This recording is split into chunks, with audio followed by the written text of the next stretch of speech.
ሰላም ሰላም ቤተሰብ እንዴት አደራችሁ? ነገሩ እንዴት አረፈዳችሁ ነው የሚቀለው። እንዴት ናችሁ? ሁሉ ሰላም? እግዚአብሔር ይመስገን። ዛሬ ሁለተኛ ቀን ማማት ነው። ያው እኛም ስራችንን ቀጥለናል። ጉዞ አሁን ደግሞ ዱባይ ምን እንደምትመስል ስታስጠላ፣ ወተቷ፣ ንፋሱ፣ አቧራው የሰው ልጅን ህይወት እኮ ነው የሚመስለው። የተለያዩ ግኖች የአየር መቀያየር ህይወት የሰው ልጅ ህይወት ነው የሚመስለው። እንዴት ናችሁ አላችሁ? የሰፈር ጉብኝት ቁጥር 6 እየተጓዝን ነው።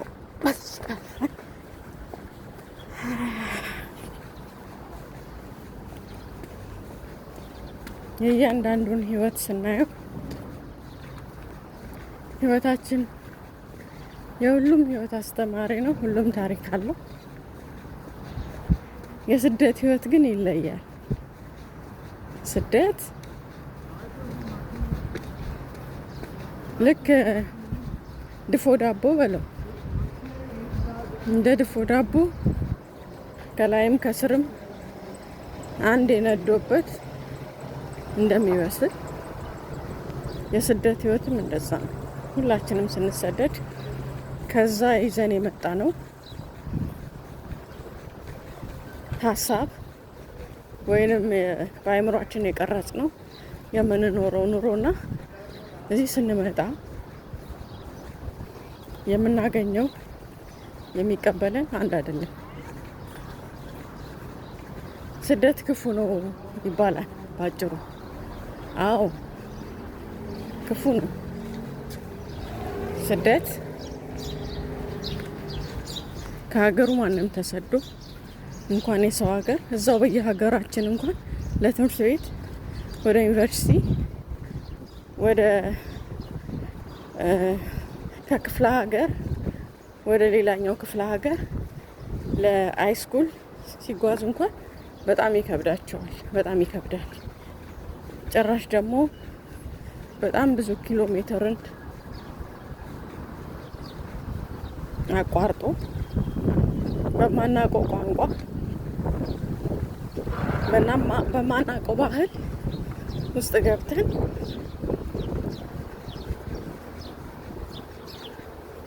የሌላን ሀገር ባህል፣ አመጋገብ፣ ሁሉን ነገር ተቀብለን ለመኖር ወስነን ስንመጣ ሁሉም ነገር ከባድ ቢሆንም ግን የመጀመሪያው ወስነን ከቤታችን ስንወጣ የዛን ጊዜ ፈተናው ይጀምራል። ቋንቋው፣ አመጋገቡ፣ ባህሉ፣ እያንዳንዱ ነገር በጭራሽ ከኢትዮጵያ ጋር ወይንም ከምንኖርበት አኗኗር አንድ አይደለም። 1 2 3 ብለን ፈተናውን ብንቆጥረው በጣም ብዙ ነው፣ ከቁጥርም በላይ። እነዛ ልክ ድፎ ዳቦ እንጨት ተጨምሮ ኩበት ከላይ ተደርድሮ ዳቦ እንደሚበስል እነዛ መከራዎች እኛንም ያበስሉናል። በእውቀት ያበስሉናል፣ በአስተሳሰብ ያበስሉናል። ደግሞ ወደ ውስጥ ልባችንን ጋር ያደርጋል። ሰው ውሎን ይመስላል ይባላል። ሰው ክፉም ሊሆን ደግም ሊሆን አብሮት ያለ ሰው ወሳኝ ነው ይባላል። እዚህ ሀገር ላይ ስንመጣ አጠገባችን ማንም የለም እና በብዛት ልጆቹን ካየናቸው በጣም ገራገርና ደግ ናቸው። የአረብ ሴቶች፣ የአረብ ሀገር ልጆች የዋሆች፣ በቃ ልባቸው ገራገር ነው። ለምን? ልብህን የሚያጠነክረው ክፉ ነገር በየቀኑ እየሰማ ስላልሆነ። እዚህ ያለውን አንድ ቤት ናት፣ የምታገኘው ሰው በሶሻል ሚዲያ ነው። ስለዚህ እንትን እያለ ይሄ ያልተደጋገመ ነገር አብሮ አይቆይምና ልብህ እየጸዳ ገራገርና የዋ ይሆናሉ። ችግርን ስለሚያውቋት እያነቡም ስለሚያድሩ የሚያለቅስ ሰው ሲያዩ ወዲያው ይሳሳሉ። የተቸገረ ሰው ሲያዩ ወዲያው ይሳሳሉ። በዛት ጉዳት የሚደርስባቸው የአረብ ሀገር ልጆች ናቸው። ታውቃላችሁ።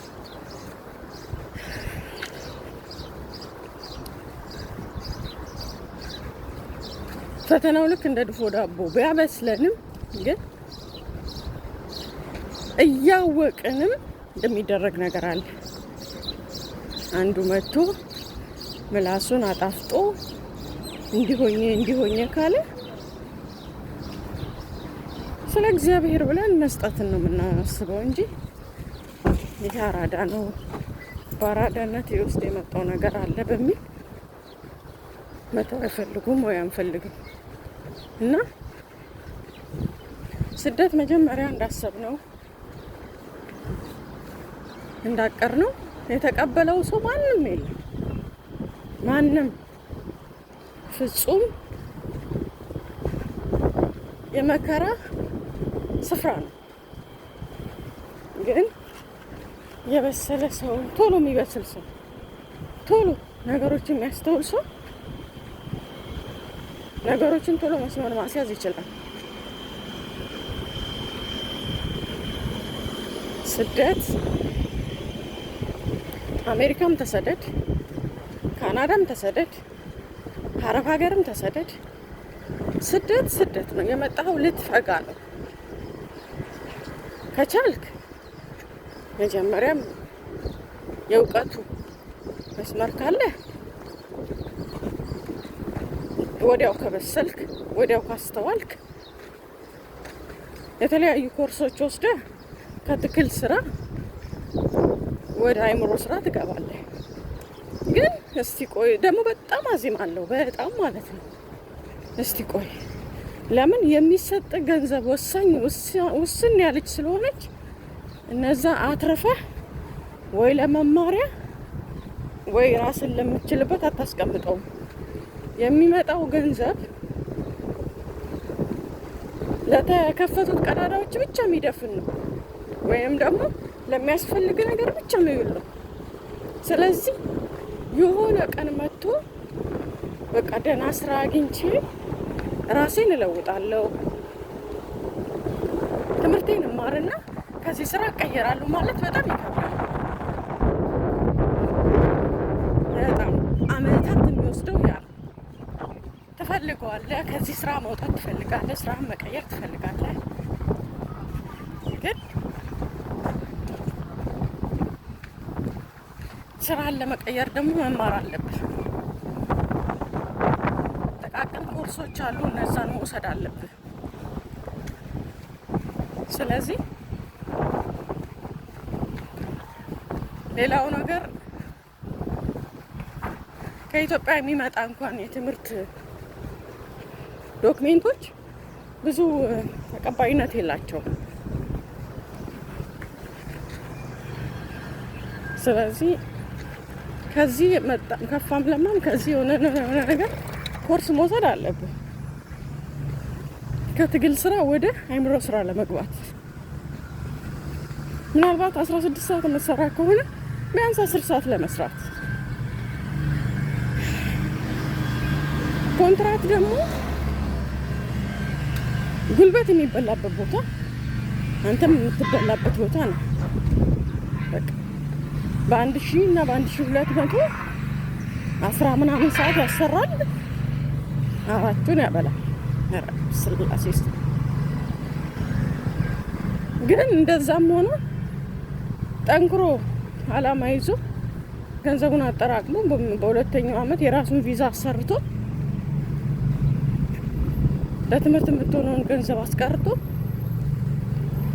የሆነች ስራ እየሰራ የምግብና የቤት ኪራይ የሚችልለት፣ ከዛም ትምህርቱን መማር ግን ይችላል።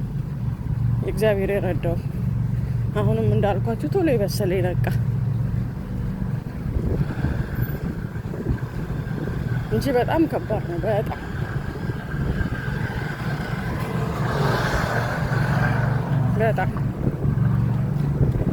ስደት እንደሚታሰበው አይደለም። ስደት መጣለሁ ካልክ ድፎ ዳቦ ሆኜ መድፊያ ምጣድ ውስጥ እገባለሁ። ከላይም ከታችም ይነድብኛል እያልክ ራስን አዘጋጅተህ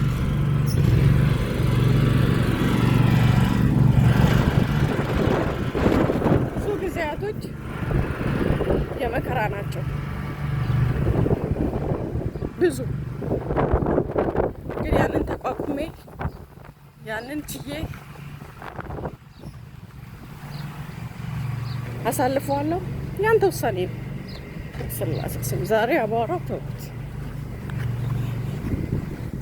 እና ወዶች የስደት ህይወት ኢትዮጵያ ተኮኖን ተቀበል። ኢትዮጵያ ተኮኖ እንደሚታሰበው አይደለም። እድሜህን የሚበላ እጅህን ስታየው ባዶ ተስፋህን የሚያስቆርጥ ዞር ስትል ከኋላ ምንም የለህም። ወይ ገንዘብ የለ፣ ወይ ቤተሰብ የለ፣ የተለያዩ ነገሮች ከፋም ለማም ግን ለበሰለ ሰው ለሚበስል ሰው ወይንም ለተዘጋጀ ለሚያስተውል ሰው ኢትዮጵያም ስራ ነው፣ እዚህም ስራ ነው። የሚፈልገው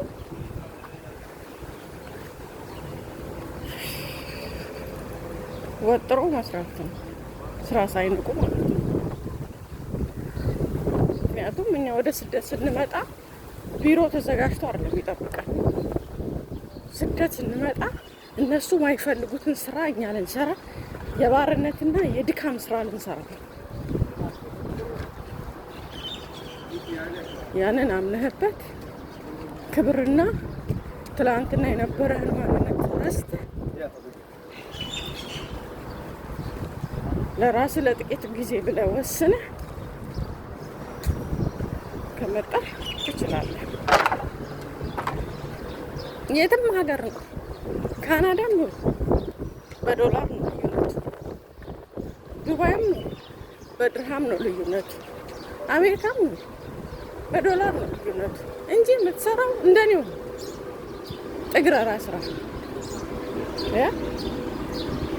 ስማቸው ነው የሚለያየው ወይ ስራ ሰዓታቸው። ግን ሌላ ቦታ ያሉት ነገሮች ለመማር ቦታ ሰፊው ጊዜ ያለ ይመስለኛል። ለመማር ትችላለህ። እዚህ ግን የሚሰጥ ጥቂት ነው፣ የምታገኛት ጥቂት ናት።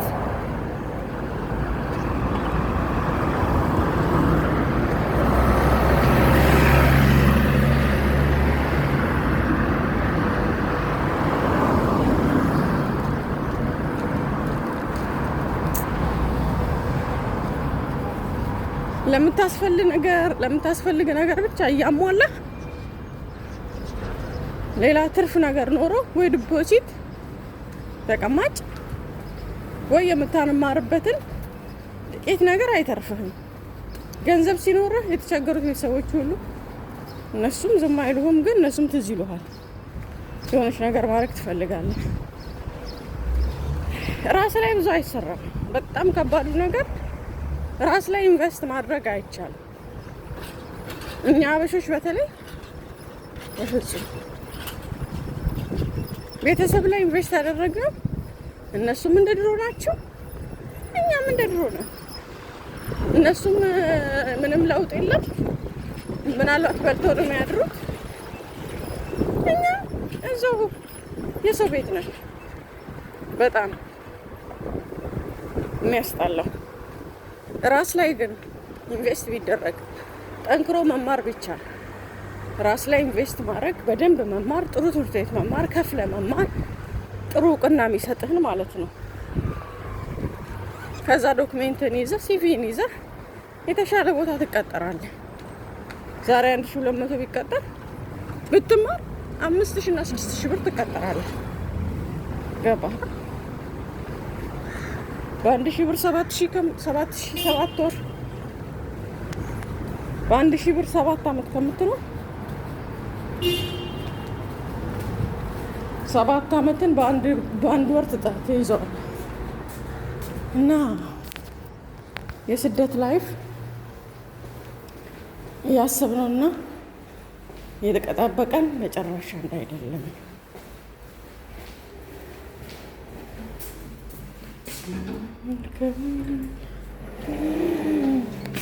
ይቀርባል።